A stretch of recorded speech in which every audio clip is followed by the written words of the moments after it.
Muli ko pong binisita ang Tanawan City, Batangas kung saan inayos na dito ang mga pesto ng mga vendors.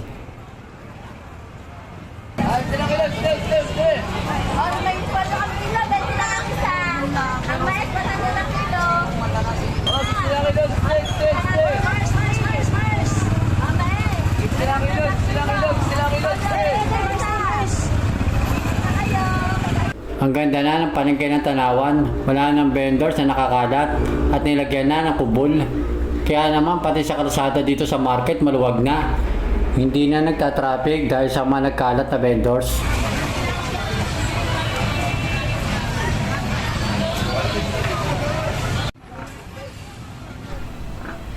Papakita ko sa inyo kung gaano na kaganda ang pesto nila.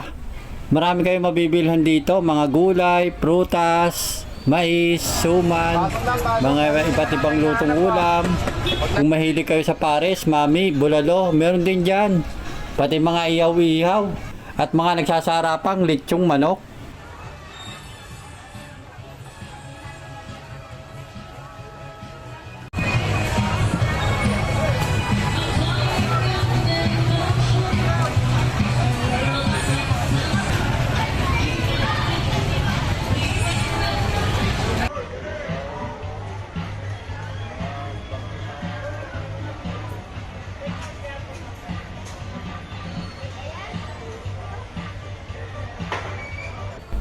Pasyalan nyo ang lugar na ito. Tamang-tama kung naghahanap kayo ng mga masarap na kainan. Marami dito kayong pamimilian, mga pritong manok, mga nagsasarapang mga inasal na manok. Siyempre, hindi mawawala diyan ang mga ihaw-ihaw. At kung kayo naman nauuhaw, marami kayong mabibilihan dyan ng mga palamig. Ano pang hinihintay nyo? Tara, let's go!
Taas sila ka doon. Stay, stay.